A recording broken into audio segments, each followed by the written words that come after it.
Dwight Howard is an 8-time All-Star, an 8-time All-NBA player, a 3-time NBA Defensive Player of the Year, and has led the league in rebounding 5 years, including 3 years in a row, and also led the league in blocks back-to-back seasons from 2009 to 2010. So with a resume like that, one would assume that he would be a for sure first ballot Hall of Famer, and I would definitely agree with that sentiment that he is a Hall of Famer and he would be on the first ballot. But the problem with Dwight Howard is that he's been on 5 teams in his NBA career and he's only at the age of 32 years old. And at that age, with the resume that he had, players should not be traded for second round picks and basically nothing. Let's just call it what it is. This is your boy Young Mustard back with another video, and today we're going to discuss a person that I've wanted to talk about for a while, but a lot of people have made videos on it, and I just kind of wanted to wait till all those videos died down a bit and discuss my opinion on Dwight Howard's career, because I've really wondered what went wrong in Dwight Howard's career and why is it that Dwight Howard has not figured it out in terms of staying on a team and just being a competitive player. Well, let's discuss. Dwight Howard came into the NBA drafted as the first overall pick coming out of high school, Southwest Atlanta Christian Academy, and in his rookie year put up solid numbers out of the gate, averaging 12 points and 10 rebounds as well as 2 blocks on 52% field goal shooting. And before we go any further with this video, 10 rebounds was actually the least amount of rebounds that he would ever average in his career. So his rebounds would basically be higher than that each and every season. Fast forward 3 years later, he's averaging 21 points, 14 rebounds, also 2 blocks and a steal, while shooting around 60% from the field, and he was an all-star and led the league in rebounds. He would go on to lead the league in rebounds for the next 3 years, and the year after that would actually become the Defensive Player of the Year and do that 3 times in a row and lead the league in blocks 2 straight years, and also lead the league in field goal percentage in his 3rd year that he won the Defensive Player of the Year with 61% from the field. Then years would just pass in Orlando, and Dwight Howard would just consistently put up good to great numbers. Actually, there is no doubt about it, these numbers are great on surface, and he would actually lead them to their first finals appearance in basically 2 decades as they would go on to the finals, and they would lose in 5 to the Los Angeles Lakers. But that is a big accomplishment for a team that basically had just one superstar in Dwight Howard and surrounded him with shooters and role players and complementary pieces that really had no business being in the finals. Let's just call it what it is. And that was just a testament to how great Dwight Howard was as an individual player. But years would pass, the Orlando Magic would lose in the first round or second round or even the Eastern Conference Finals, and basically nothing would happen. They would just lose and just continue with their day. And with Dwight Howard's contract just approaching free agency soon, the Orlando Magic basically had no choice but to trade him, because let's be real, they weren't going any further with him. And on April 19th in 2012, Dwight Howard had to undergo surgery to repair a herniated disc in his back, which would basically cause him to miss the rest of the 2012 season, as well as the Olympics in London. And Dwight Howard, during the offseason after that year, requested the Magic to trade him to the Brooklyn Nets, who had relocated, and he said that if they didn't trade him, he would just sign there in his free agency. Does that remind you of anybody?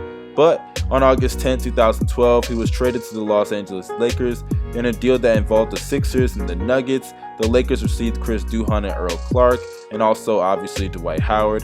The Magic received Josh McRoberts, Christian Eyenga, Maurice Harkless, Nikola Vucevic, Aaron Aflalo, Al Harrington, and draft picks. Philadelphia received Jason Richardson, Andrew Bynum, and Denver received Andre Iguodala. So yeah, that was a huge trade that changed the entire landscape of the NBA. But Dwight Howard had took 6 months off from basketball after his April surgery, and combined with 4 weeks of training camp and the preseason, that's how long it took for him to prepare for the NBA season. He only played 2 preseason games, by the way, but he said he was ready to go for the 2013 season.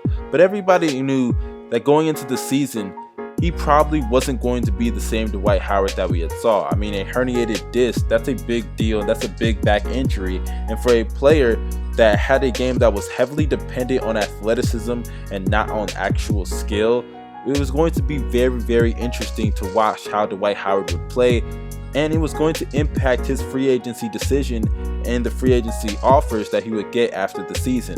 Well, let me read his stats for that year. 17 points, 12 rebounds on 58% field goal shooting, and also 2 blocks. Get this as well, he led the league in rebounds. That's with him playing with a back injury, because for those who don't know, he played that entire season with a back injury. He was advised by his doctors to not play that entire season. And for a player that has basically been called selfish a lot throughout his career, it's really ironic that he played that entire season with an injury and people still called him selfish. But you could still argue that he was selfish because this team is paying you money and you're not even listening to the doctor's instructions. So hey, it's both ways. But that season, when you look at his numbers, you could say, hey, those are all-star numbers, and he did make the all-star team. But the Lakers were 45-37, and for a team that had just added Steve Nash as their starting point guard and had an all-star and a Hall of Famer and a legend, I might add, in Kobe Bryant, a lot of people said that they underachieved, and I agree with that. So the next season, Dwight Howard went into free agency, and he was signed with the Houston Rockets and stayed there for 3 seasons, and his numbers would not be that good, as each and every year his points would decline, his field goal percentage stayed relatively the same. But let's be real, this was not the Dwight Howard that we had seen in Orlando, and a lot of people thought that pairing him with James Harden and a crew that could compete in the Western Conference, people thought that that would work out, but we were wrong because it didn't work out, and the Rockets basically knew that it was a failure, especially after the 2016 season where they had a 500 record and Kevin McHale was fired earlier on in the year. And with chemistry issues between Dwight Howard and James Harden, Dwight Howard was put with a lot of the blame with the situation in Houston because of his past with LA and the past with Kobe Bryant as a player. And Dwight Howard just doesn't work well with players who have high egos. And I guess the problem is, why the hell does Dwight Howard have such a high ego when he's performing below standards? So it is clear, at least in my opinion, that Dwight Howard, every single team that he went on, it just was not working out. So Dwight Howard decided to opt out of his contract, sign a new deal with the Atlanta Hawks in the 2017 NBA season, which is his hometown. And he just said, you know what, let me just see how it goes here. And if you look at his numbers, they weren't bad. Around 14 points per game, 13 rebounds on 63% field goal shooting. And you would think that is relatively decent. Those are okay numbers for a player that is obviously past his prime. But the Atlanta Hawks, they were not acceptable of that, especially with reports coming from the locker room that Dwight Howard was basically a team cancer. And then he was traded yet again to the Charlotte Hornets along with the 31st overall pick in the 2017 NBA draft for, get this, Marco Bellinelli, Miles Plumlee, and the 41st overall pick in the 2017 NBA draft. So yeah, it just did not work out for Dwight Howard. And a lot of people look at his numbers in Charlotte and say, hey yo, look, even though he was traded yet again, he put up okay numbers in Charlotte too. He actually put up numbers that were comparable to his better years in some of the years in Orlando. But those numbers were just not enough, as he averaged 17 points, 12.5 rebounds on 55% field goal shooting. But honestly, let's be real here. Let's keep it a buck. Those numbers were dead stats. I mean, his points per game went up by like 3, but his field goal percentage went down by nearly 10%. The Charlotte Hornets were a team that was basically a lottery team, and no matter how great those numbers may look on face value, they didn't really contribute to that many wins. But yet again, there were reports coming from the locker room that teammates did not like him, and he was traded again to the Brooklyn Nets for second round picks. Now, I don't know what Dwight Howard is doing in those locker rooms, but he must be doing something that is really pissing off the wrong people, because look, I know Dwight Howard isn't the same dude that he was back in the day, but he is not a scrub, okay? He's a solid rim protector who can score and give you around 13 to 15 points and grab you around 10 to 12 rebounds. And look, I understand he's not the same that he used to be, but those are still respectable numbers that any team would want. So it is clear, at least in my opinion and in my eyes, that Dwight Howard is pissing in the wrong cup of the wrong player. So Dwight Howard, whatever you're doing, you gotta chill. But that leads me to the topic at hand. Is Dwight Howard a team cancer? Because bouncing around from team to team to team, it is really hurting his legacy. For a player that is of Hall of Fame worthiness, he is basically a journeyman. Wherever he signs in the offseason, that'll be his 6th team in his entire NBA career, and he is not even at the age of 35 yet. He's only 32 years of age. So when it comes to Dwight Howard as well, I also think that Kobe Bryant calling him soft in LA has really hurt his legacy and really hurt his career as a whole, because that really made a lot of players not respect him. Because let's be real, a lot of players that play in the NBA today, they look up to Kobe and they watch them play. That's why you hear a lot of them say that Kobe is over LeBron, because a lot of them actually watched Kobe Bryant play growing up.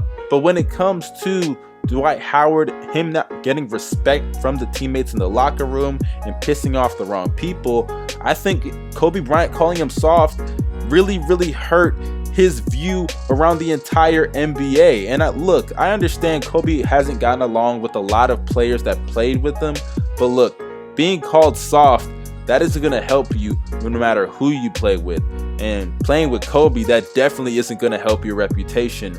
And if you don't think that, you got to think it now, because the Brooklyn Nets, they're buying this guy out. Think about it. If the Brooklyn Nets are going to buy you out of your contract, either one, you must have the worst contract in the league, which is funny and ironic because a team actually took the worst contract in the NBA just to get rid of Dwight Howard from the locker room. Or 2, they just straight up don't want you, because they're going to pay this guy over $20 million just to buy him out. Look, I understand that Dwight Howard isn't putting up the numbers that he put up in Orlando. He's not as physically dominant. But where I thought Dwight Howard went wrong is that Dwight Howard doesn't really have skill. He relied a lot on his athleticism. And because the back injury combined with other injuries, that stripped him of the athleticism that he once had. He isn't as fast, isn't as strong, isn't as athletic, and really, he's just become a basic rim protecting center in the NBA that can catch lobs from time to time and can't space the floor in any way, shape, or form. That's a sad case for a player who is a 8-time All-Star and a 3-time back-to-back Defensive Player of the Year. It sucks what's happened to Dwight Howard, and though the Brooklyn Nets are tanking, and that may be the reason why they are buying out Dwight Howard's contract for the year, it kind of makes you wonder, are they only doing it because of that? Or are they also doing it because of the rumors and the reports that Dwight Howard is basically a team cancer at this point in his career? I don't know, man. It's all fun and games until he signs with the Golden State Warriors for that veteran minimum contract and basically becomes the rim protector that they've always wanted and always needed. But you guys let me know in the comment section what you think about this video. Let me know what you think about Dwight Howard, because man, it's a really tough subject, and for those who don't think he's a Hall of Famer, stop it. He's a Hall of Famer. But you guys subscribe if you're new, hit the bell next to my name to be notified after each and every video. This is your boy Young Mustard signing out. Drop a like. Have a great day. Peace.